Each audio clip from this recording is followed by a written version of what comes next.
یہ شب و روز کی محنت شاقہ محمد عربی صلی اللہ علیہ وسلم کی اور 10 برس کی، اور اس کا نتیجہ زیادہ سے زیادہ 125 یا اور بہت زیادہ کریں گے تو 150 افراد آپ کے گرد جمع ہوئے۔ چنانچہ 10ویں سال کو آپ نے عام الحزن قرار دیا۔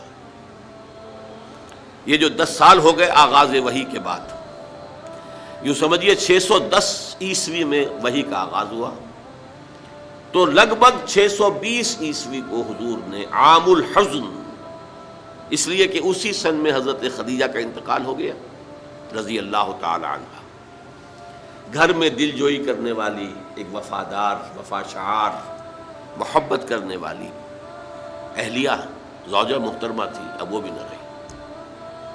ظاہر ہے کہ باہر سے آدمی تقدر لے کر آتا ہے، کسی نے پاگل کہہ دیا ہے، کسی نے مجنون کہہ دیا ہے، کسی نے شاعر کہہ دیا ہے، کسی نے کہہ دیا ہے یہ ہم پر دھونس جماتے ہیں، انہوں نے ایک عجمی غلام کو اپنے گھر کے اندر بند کر رکھا ہے، وہ بڑا عالم و فاضل ہے، تورات اور انجیل کا جاننے والا، اور وہ اس سے ڈکٹیشن لیتے ہیں، یاد کر کے پھر ہم پر آ کر دھونس جماتے ہیں کہ یہ میرے پر وحی آئی۔ اور حضور یہ سنتے تھے سب کچھ، قرآن مجید میں نقشہ کھینچا گیا ہے، آپ کا قلب انتہائی حساس تھا، یہ باتیں سن کر آپ کو رنج اور افسوس ہوتا تھا۔ وَلَقَدْ نَعْلَمُ أَنَّكَ يَضِيقُ صَدْرُكَ بِمَا يَقُولُونَ، اے نبی ہمیں خوب معلوم ہے، اللہ تعالیٰ فرما رہے ہیں، دل جوئی کے لیے فرما رہے ہیں، ہمیں خوب معلوم ہے کہ جو کچھ یہ لوگ کہہ رہے ہیں اس سے آپ کا سینہ بھینچتا ہے، تکدر پیدا ہوتا ہے، رنج ہوتا ہے، غم ہوتا ہے، افسوس ہوتا ہے۔ یہی وہ لوگ تھے جو میری راہ میں اپنی آنکھیں بچھاتے تھے، یہی وہ لوگ ہیں جو الصادق الامین کا خطاب مجھے دیتے تھے، جو مجھ سے انتہائی محبت کرنے والے لوگ۔ آج کوئی مجنون کہہ رہا ہے، کوئی پاگل کہہ رہا ہے، کوئی شاعر کہہ رہا ہے، کوئی ساحر کہہ رہا ہے، کوئی مسحور کہہ رہا ہے، کوئی کذاب کہہ رہا ہے، نقل کفر کفر نہ باشد، ساحر کذاب الفاظ قرآن مجید میں آئے۔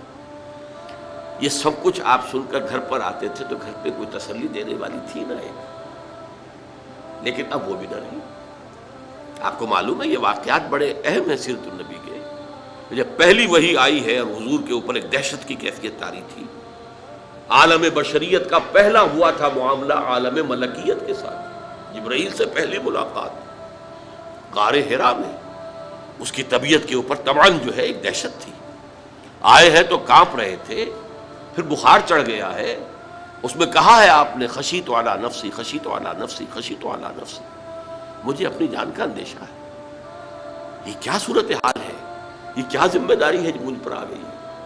تو وہی تھی، وہی غمخوار بھی تھی، وہی ہمت بندھانے والی بھی تھی، وہی ہے جس نے پہلے تو یہ کہا اللہ آپ کو ضائع نہیں کرے گا، آپ فکر نہ کریں، آپ تو یتیموں کی سرپرستی کرتے ہیں، بیواؤں کی خبرگیری کرتے ہیں، آپ بھوکوں کو کھانا کھلاتے ہیں، غریبوں کی جو ہے خدمت کرتے ہیں، اللہ آپ کو ضائع نہیں کرے گا۔ اور اس ضمن میں مجھے ایک واقعہ یاد آ رہا ہے، یہ واقعہ امام راضی نے نقل کیا اپنی تفسیر کبیر میں، اور یہ ہے آغاز وحی سے قبل کا واقعہ، کیونکہ حضور کی زندگی میں یہ جو دن آئے تھے 25 برس کی عمر سے لے کے 40 برس کی عمر تک، 25 برس کی عمر تک کی آپ کی زندگی بڑی مشقت کی زندگی رہی، بڑی محنت کی زندگی رہی، افلاس کی زندگی رہی، تنگ دستی کی زندگی رہی۔ عین بچپن میں آپ بھیڑیں بکریاں چراتے رہے، علی قراغیت، چند ٹکوں کے عوض، یہ حضور کے اپنے الفاظ ہیں، میں چند ٹکوں کے معاوضے میں اب بھیڑیں بکریاں چراتا تھا۔ پھر آپ ذرا بڑے ہوئے، اس لیے کہ ابو طالب جو ہے وہ بہت ہی مفلس انسان تھے، سرپرستی تو وہ کر رہے تھے، لیکن واقعہ یہ ہے کہ پرورش کی ہے محمد رسول اللہ نے خاندان ابو طالب کی، اپنی مزدوری سے، اپنی محنت سے، اپنی مشقت سے۔ پھر آپ نے تجارت کرنی شروع کی ملازمت کی شکل میں، تو یہ سخت دن تھے۔ وَوَجَدَكَ عَائِلًا فَأَغْنَىٰ، پایا اللہ نے آپ کو کہ آپ تنگ دست ہیں، تو اللہ نے غنی کر دیا۔ غنی کس طور سے کیا؟ حضرت خدیجہ سے شادی ہوئی 25 برس کی عمر میں، جو عرب کی متمول ترین خاتون، ان کی اپنی فرمائش پر یہ شادی ہوئی، انتہائی محبت کرنے والی۔ تو واقعہ میں آپ کو سنا رہا تھا کہ اس زمانے میں یہ 25 برس سے لے کر اور 40 برس کی عمر شریف کے مابین کبھی یہ واقعہ پیش آیا ہے کہ حضور ایک دفعہ کہیں نکل گئے مکے سے باہر. مختلف وادیاں ہیں، پہاڑ ہیں، پہاڑوں کے مابین وادیاں. ایک وادی میں آپ نے دیکھا کوئی قبیلہ آ کر پڑاؤ ڈالے ہوئے ہے، انتہائی مفلوق الحال، بھوک کی وجہ سے جسم سوکھ کر کانٹے ہوئے ہیں، تن پر کپڑے نہیں ہیں. حالت دیکھ کر آپ آئے، انتہائی ملول اور غمگین ہو کر گھر میں آ کر چادر لے کر لیٹ گئے. اب پوچھا حضرت خدیجہ نے کیا ماجرا ہے، کیا معاملہ ہے؟ آپ نے فرمایا میں گیا تھا باہر فلاں وادی میں، میں نے یہ دیکھا فلاں گھاٹی میں قبیلہ ہے، پڑاؤ ڈالے ہوئے ہیں اور یہ حال ہے. حضرت خدیجہ اور فرمانے لگے کہ میرے پاس دولت نہیں ہے کہ میں ان کے لیے مدد کر سکوں. سرمایہ تو حضرت خدیجہ کا تھا نا، آپ کی اپنی ذاتی دولت تو نہیں تھی. اس پر حضرت خدیجہ نے فرمایا اچھا آپ جائیے اور بڑے بڑے قریش کے چند سرداروں کے نام لیے کہ ان کو بلا لائیے. حضور گئے، وہ سب آ گئے. اتنی دیر میں اتنا بڑا ڈھیر اشرفیوں کا حضرت خدیجہ نے لگا دیا کہ جب حضور آ کر بیٹھے تو اس کے پیچھے چھپ گئے اور پھر کہا ان سرداران قریش سے مخاطب ہو کر آپ سب لوگ گواہ ہیں میں نے یہ ساری دولت محمد کے حوالے کی صلی اللہ علیہ وسلم، وہ جیسے چاہیں اسے خرچ کریں. تو ایسی بیوی جس نے ساتھ دیا. میں اگر اس موضوع پر چونکہ میرے کچھ خاص احساسات ہیں اس میں وہ بیان کروں گا تو پھر بہت وقت نکل جائے گا کہ حضرت خدیجہ رضی اللہ تعالیٰ عنہ کا کیا مقام تھا جسے ہم میں سے اکثر نہیں جانتے. ہمارے ہاں تو جیسے ہے گرفتار ابو بکر و علی ہوشیار باش، یا ابو بکر کی فضیلت رضی اللہ تعالیٰ عنہ اہل سنت کے نزدیک یا اہل تشیع کے نزدیک حضرت علی کی فضیلت اسی میں ہے، گرفتار ہے، اسی میں جھگڑا ہے. اسی طرح عائشہ اور فاطمہ کا جھگڑا ہے. ایک گروہ ہے کہ جو حضرت عائشہ رضی اللہ تعالیٰ عنہ کو بہت بلند کرتا ہے، اونچا رکھتا ہے. دوسرا گروہ ہے جو حضرت فاطمہ رضی اللہ تعالیٰ عنہ. لیکن یہ کہ حضرت خدیجہ الکبریٰ کا ذکر نہیں ملتا، بہت کم ملتا. بلکہ میں نے جب ابھی شاید 2-3 سال ہوئے ہیں جب میں گیا تھا ایران، اور وہاں کے اچھے مشاہدات میں سے تہران کے ایک یہ بھی تھا کہ انہوں نے خالص خواتین کی یونیورسٹی قائم کی. اس کا نام رکھا الجامعۃ الزہراء. حضرت فاطمہ رضی اللہ تعالی عنہا کے نام پر انہوں نے یونیورسٹی قائم کی. تو جب ایک ملاقات میں ان کا وہ ٹاپ کا سٹاف وغیرہ جمع تھا یونیورسٹی کا، میں نے کہا کاش آپ نے اس کا نام جامعۃ الخدیجۃ الکبریٰ رکھا ہوتا تو چونکے. میں نے کہا دیکھیے یہ سنیوں اور شیعوں کے مابین مدرسۃ العائشہ للبنات، یعنی جو بھی کوئی رکھے گا یہاں پہ مدرسہ بنائے گا سنیوں میں سے، خاص طور پر اہل حدیث جنہیں عرف عام میں وہابی کہتے ہیں، وہ حضرت عائشہ کے نام پر مدرسہ بنائیں گے. بچیوں کے لیے مدرسہ حضرت عائشہ کے نام پر، شیعہ ہوں گے تو حضرت فاطمہ زہرا کے نام پر.